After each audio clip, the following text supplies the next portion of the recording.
Is your small business growing? That's the question we address right here on the Grow Your Biz Show. It's where we interview strategic entrepreneurs who inform and inspire you on your solopreneur or small company journey. Thanks for joining us on this episode of the Grow Your Biz Show. Hello and welcome to episode number 124. This is the Grow Your Biz Show, and I'm your host, Paul Madsen, and also the founder of GrowMedia.com. Kevin, GrowMedia.com helps small business owners and authors to tell their stories and sell their stories too. This is Kevin Linn, the president of Titanium Heating and Air Conditioning. Kevin, welcome to the show. Hi, Paul, and thanks for having me. Hey, great to have you. Great to have you. We've talked for a while, and I'm so happy to have you here. And Kevin, let's just jump right in, okay?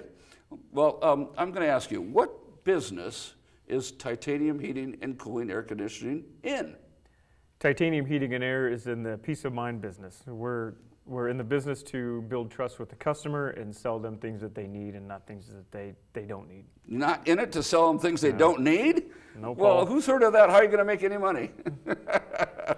I once went to I know a friend from church who worked for a company that repaired automobiles, and he said that, he quit. They were forcing them to sell people more than they needed during a repair.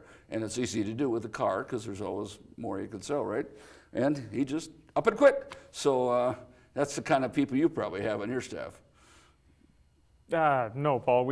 Everybody we have on our staff is trustworthy. That's what I mean. Yes. He quit because they wanted him. Yes. Yeah, because they wanted him to do more. And so, you hire people. How big is your staff, by the way? We have 6 employees right now. Wow, that's awesome. 6 employees. And you've been growing for how long? It started when? This is our 6th year. We started in 2016. Well, great. I want to go back to what you started with, and the trust and the ethics and the building a relationship. How unique is that in your industry? Building a relationship with the customer is the biggest hurdle. When you let somebody into your home, that's your home. That's your safe space. That's where you live. So to be able to be allowed into somebody's home and to work on their heating and air conditioning is big for us. So we want to make sure we build that trust and that rapport with that customer to make sure they feel comfortable with us in their house and handling their heating and air needs. What do you do specifically to build that trust? I mean, you hire great people. I get that. I've met some. But what do you do to build that trust and relationship with people?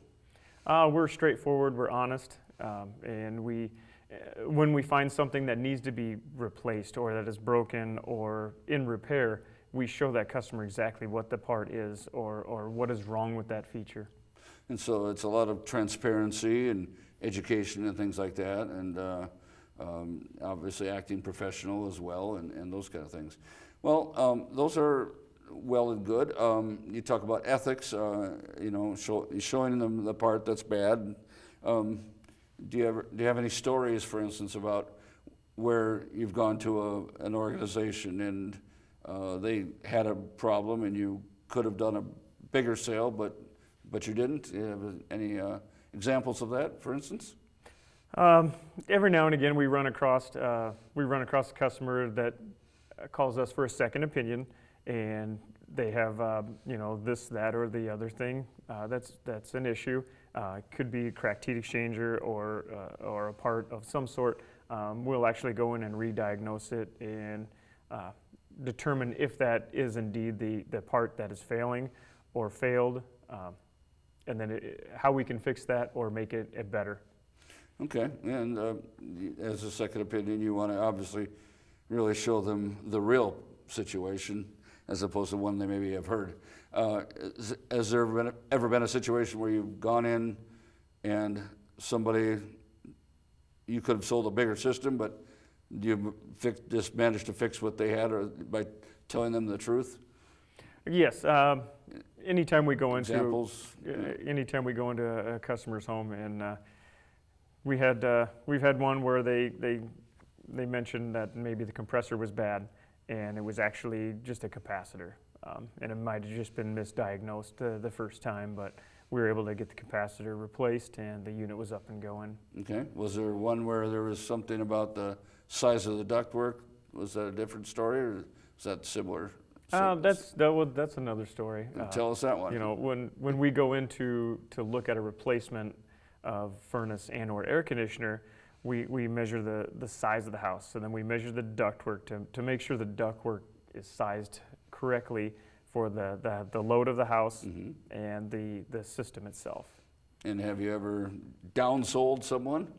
I mean, the point is not selling them as much as they want. They expected they were going to pay, but it helped them save money? Yeah, we offer them a couple of different options, and you know the customers always ask, what is the best option for me? So we kind of lay out the efficiencies, and we lay out which ones will work best for them and their budget. And you told one guy I heard you telling me about is you don't need a new system. You just need your ducts are too small, or something along those lines. Huh? Yes, we do run into that. We had a customer where the furnace wouldn't work correctly for years and years and years. Okay. And they fought the battle, and we went out there and we determined that the furnace was too large for the house, the ductwork was too small for the house. Okay. So everything was incorrect. Yeah, well, and got them situated for less money than they thought, huh? Correct. We were able to fix it. Well, that keeps me going on the whole theme of the idea how you build relationships, you build trust, you build ethic, or by using ethics. And is that your differentiator? How different is that in your business? Well, for us, it's huge. I mean, if your industry, I mean. Yeah. For our industry, it's huge. You got to, if you're allowing that person into your home, you're giving them your trust that you're going to fix something the correct way, and you're not going to sell them something that they don't necessarily need. Right. Well, and that's what you started out with, so that's great. Well, tell us how that translates out. The idea where the referral word of mouth type thing. I mean, tell us your advertising versus word of mouth percentage. I mean, what percentage of your business do you get from people who refer you versus, we track that one from internet or from Yellow Pages or from social media. I mean, what's the mix? Word of mouth versus we are other still sources? Predominantly word of mouth. We do advertise. We don't advertise a lot, but we are on our third, fourth referrals from when we had first started. So the word keeps going. Wow, the foundation keeps getting bigger, because if I had a whiteboard, you have the chart here where the first person's happy, and then they tell one or two others, and then you said 4 or 5 deep now? Yeah. Well, that's fantastic, and that's the way to run a business. You know you're doing something right if you can keep getting, and the more referrals you get, the more referrals they have.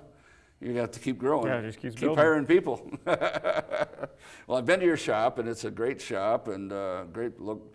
I was very impressed with some of the equipment you have. Very modern, state-of-the-art equipment. Thank you. How does that help your customers? Those kind of up-to-date modern tools. Well, it cuts down on time, on installation time, so we can have everything pre-made, and we bring it right out onto the job. We don't have to wait and measure and build things in the driveway or in the back of a van. It's already pre-done, and it's right on site. Well, that's amazing. Maybe we'll have a picture or two of some of that pretty cool equipment here. I can see. I can see the frustration of trying to build something in the back of a van on a cold day or a hot day, and meanwhile your customer is getting colder or hotter as well. It's got to take a lot more time to do it that way. And how long have you had some of these the biggest modern press thing? Well, the last piece of equipment we just bought was a plasma table, and that was about 6 months ago. 6 months ago, yeah. And you've noticed the difference in turnaround? Well, that's a huge turnaround. You know, a part that we used to have to lay out by hand would take us, anywhere between 15 minutes to an hour, depending on the fitting. Wow. With the plasma table, you enter everything right in the computer, and it calculates it out, sends it right over to the plasma, and burns it all out. That's terrific. And you bring the parts to the job, and da-da-da-da-da, and you're all done. Mm-hmm. Well, I'm sure in your business that's a real competitive advantage to be able to have speed as your ally there. Well, great. Well, it sounds like you've done things really well along the way. Tell us, how you got started in this crazy business. I mean, it's a very competitive industry, a lot of big players in it who dominate and advertise a lot. And here comes Kevin Linn. I want to have my own business. How'd you get started in the HVAC field in the first place? Well, I got started right out of high school. Went to college for my first year, just going to general courses. Not sure exactly what I was wanting to do. Most of my friends were going to be plumbers or electricians. Okay. And I thought, well, all my friends are plumbers, electricians. Nobody's doing heating and air, so thought I'd take a couple classes. I really enjoyed it and just stuck with it. Yeah, that's a good logic point. Supply and demand. Yeah. If everybody's doing this, well, then I should do this. And you tried it out. And what message do you have for the young people today who are considering saying, I don't know what to do with my life, I don't know what kind of work to get, I don't know what to major in? What advice do you have along the lines of the trades? Just try it. Get out there, do an internship, do a ride-along with any one of the trades. I mean, all the trades right now are hurting really bad. For help. For help. For labor. Uh-huh. Yes. Right. And I mean, how would I'm 19 years old. It's April. It's March, April. I'm 18. I'm going to graduate pretty soon. How would I make it so I could facilitate a ride along or look and see what would I do to learn more about the trades to follow your advice? You could give us a call. I'll let people come along with me, and they can ride along with me for a day and see what it's like being on the other side. Well, you heard it here first that you can get a ride along with Kevin. It's not like a ride along with the police car like you see on TV. Well, maybe it is some days.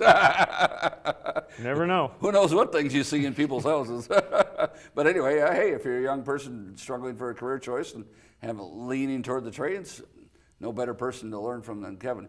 Well, so you felt like you had an interest in the field. You tested it out at school. You went to Metro? Metro, yeah. And they have a great program for this, right? They have a fantastic program. I also know personally up front that they also have a great program in plumbing, pre-apprenticeship. So I'm presuming their electrical and carpentry are solid as well. Because I've been to that building. I mean, tell people about that building out there. That's a fantastic building. Yeah, well, Probably wasn't there when you went. Well, no. Not that you're old. Where I went, they don't teach anymore at that location. So the new location, down on 30th and 4th Street. Have you seen that? It's all state of the art. Yeah. Oh man, they have a deal there where, I mean, I couldn't believe it. It's so big inside. They literally build a house. And then they take it apart a little bit and move it out and build it somewhere else. But I mean, what perfect experience for a tradesman to do, but because they're actually doing all the things, not just on a project, on a wall, on a bench. They're doing it on a house that has to work. And I couldn't believe the size of that garage door that opens up. And isn't that a great experience for the kids? It's fantastic experience. When we went through the duct fabrication, you have to lay it out by hand, bend everything up by hand. You build this entire little feature, ductwork, and the test at the end is to smash it on a table to see if it stays together. So wow. You find out what kind of craftsman you are. Find out, the stress test. Stress test. Ultimate stress test, right? Well, you got through Metro, and you went like most new grads and got a first job somewhere, right? Mm-hmm. And big firm, small firm? It was a large firm. It was a good firm. And worked for them how many years? I worked there for 19 years. Oh my, okay. And that's where you rose up and got lots of leadership experience as well. Yes. Tell us about that. Yeah, coming up through the ranks, take on more responsibility, and then the more you start to lead, people will start to follow. So if interesting. Yeah, if you want to teach, people want to learn. You just need those people out there that want to teach the people. No, and I think that's natural, that people sense a leadership personality or leadership skill maybe. I mean, it's not about charisma, it's about results, right? And they sense that person here, and then they like you said, I've never heard it put that way. You said about follow, lead, say that again. When you lead, they follow, or what was it? Yeah, well, if you lead, people will follow. Okay, right. And so if you have the confidence and the skill, and you get the natural followers, I never really thought about it that way. That's fantastic. Well, and so you built the team, and you built responsibility there, and what was the entrepreneurial itch that you had? Tell us how that evolved for you. Well, it just came to a point where maybe it's just time to just go out and spread my wings and try to go for it. Because you kind of learned that, I mean, you experienced hands-on and mid-level, and you experienced a senior level where you led. How many people did you have under your wings at the company? Oh, it was about 22 to 25 employees. That's a lot to keep track of on a regular basis, and a lot of jobs put out through that, right? And wanted to try something else, I'm hearing.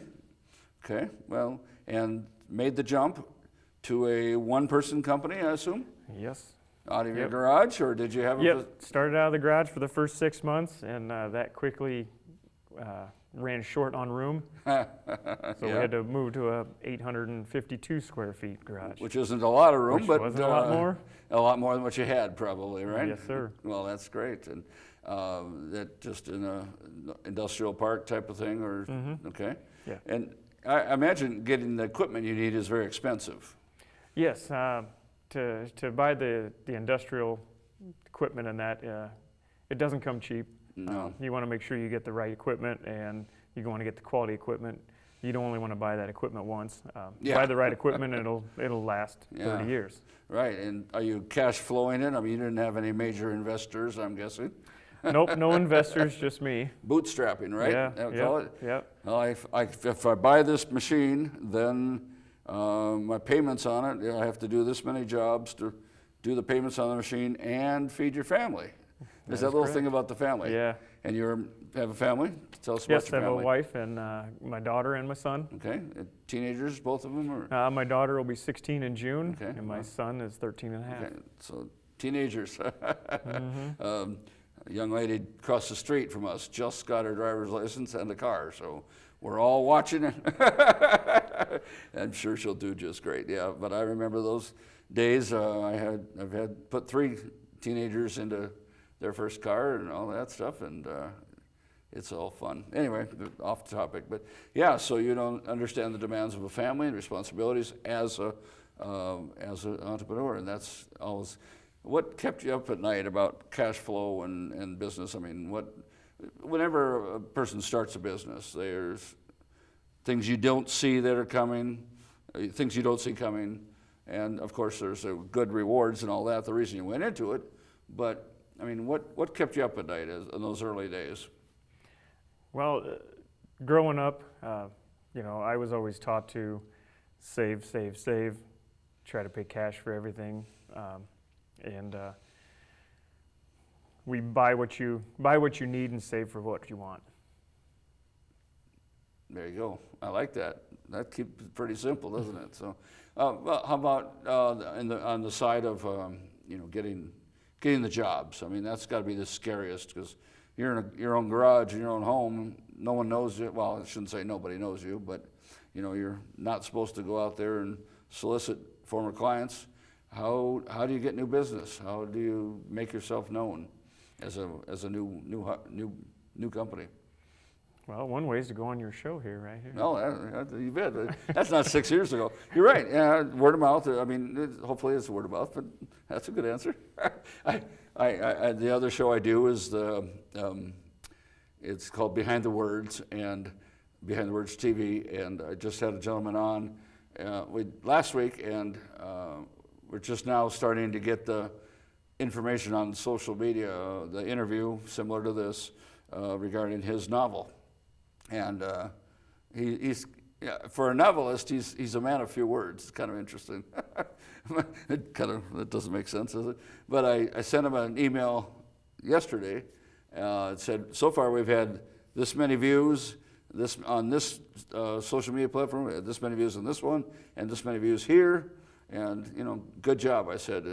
And he says he happens to be from India, and English is the second language for him. But he sent an email back this morning. He says, I too noticed the many views. And this is great. People can't rely on this kind of thing only, but social media is a part. Does your company use social media? Yeah, we use Facebook. Okay. We do advertise out there on Facebook, and we get our reviews. Some of our reviews are off Facebook. Reviews are helpful that way as well. But again, that word of mouth is the strongest for you, you bet. Well, as a new company and as you start getting employees added to the mix, what speed bumps did you hit along the way, Kevin? The biggest speed bump that we hit along the way, and we still hit, is finding the good employees, the quality employees, the ones that are eager to learn, that are wanting to be out there and to share their knowledge as well. Well, yeah, and I mean, there's a shortage of tradespeople. I don't know why that is, because people can go to school, get their 4-year degree for $80,000, $90,000, $200,000, whatever, and go work at Starbucks. Some do that, and God bless them. Some do it, go on and be doctors and lawyers and dentists and teachers and whatnot, and that's fine too. But a lot of people don't know what direction to go, and I mean, what do you think the perception of the trades is that is wrong? I mean, what aren't people getting out there? Well, there's a lot of people out there like me that coming through high school and going through high school, wasn't an A student. I got through, graduated, but I knew I wasn't a book student. I wasn't a 4-year guy. I was a hands-on guy. Right. I can get in there and do things, and I can do them well. So trying to get out there and branch out and getting away from just the 4-year school. You go into the trade, you go to trade school 2.5 years, you're out, you turn out from trade school, you're in your field, and you can just grow from there. Well, and that's it. I think you said it well when you said not everybody is a book student, and I know people that way. They are hands-on, and I think that's what people really need to know is if you can make a very good living in the trades. Sometimes you might get dirty or cold or it might be heavy or hard, but you agree with what? Well, yeah, with all of those. I've done that. I've been all of those. And this morning, probably. But you also sometimes you get to see and construct some really impressive things. Yeah. Go around the city. There's some really, really impressive things that. I've seen pictures of some of your upscale installments, and those are art. Art. Anyway, back to the original point. I really think students should give it another shake. I mean, the whole Dirty Jobs guy, what's his name? Mike Rowe. Mike Rowe. He's made a media career out of showing people this other side, and the fact that those shows are still on tells me that there is a hidden need for communicating this information to people. So, you're having a hard time getting new hires who are ethical and hardworking. Well, let's broaden the pool. Here, we're broadening the pool right here, right now, on people. Think about the trades, because there's good options out there for you and for your career. What other strategies do you use for recruitment? We go into the high schools and talk to the counselors and try to sit down with the kids in the wood shops and the metal shops, and talk with them and tell them it's okay to go into the trades. Right. Same with the colleges, the trade schools. We get in, we talk to them. Yeah, make yourself. Yeah, that's especially because those people have typically selected a trade for their an area for them to get into on the trades already. They're kind of used to that. Well, as we get close to wrapping up here, Kevin, you're an entrepreneur.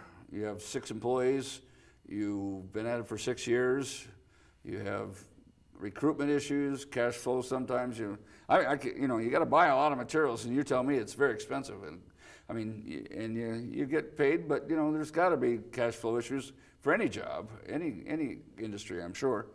Other than that, those kind of things we've talked about a little bit. Tell us what advice you have for someone considering being an entrepreneur or a new entrepreneur who's pulling their hair out right now. What advice do you have for those folks? Don't do it. No, don't do it. No. Be prepared for long days, long nights, no weekends, no holidays. Having to squeeze the family in because you can't ever forget about the family. Right. Well, and that's that's true. I've had my own businesses, have my own business as well, and those are all true. And people say that, but here's an example. I was trying to reach you regarding some pre-show information. You know this story, but the viewers don't necessarily. I'm saying, Kevin, I need to chat with you about XYZ, and do you have a question about this, or I want you to know about this, and I'm getting no response, and no response, and no response. What's wrong with him? And finally about 9:30, 9:45, I get a response from Kevin like, just got home. Here's your answers. 9:30 at night. So, it's not the 8 to 5. It's more like the 8 to whatever. Because even when you get home, there's still other work to do, non-field work, right? Yep. Now you got bookwork, paperwork, bids. Yeah. Well, you've hired a good staff to help all that, but as a president, you still have a lot to do with that. So, don't do it.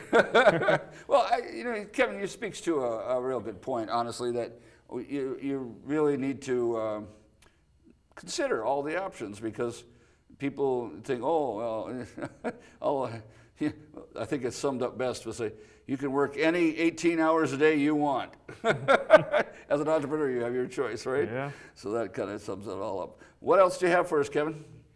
Thanks for having me, and I appreciate the opportunity. I'm glad I could share my stories with you. Hey, well, it's a great story. Kevin Linn of Titanium Heating and Air Conditioning, right here in Omaha, Southwest Omaha. If you want an ethical and honest relationship with somebody to keep you in peace of mind and comfortable situation, give Titanium up a call. Their contact information will be on the show. In the meantime, thanks for joining us at growmedia.com. We tell people's stories, whether they're authors or small business owners, and we'll see you next time on the Grow Your Biz Show.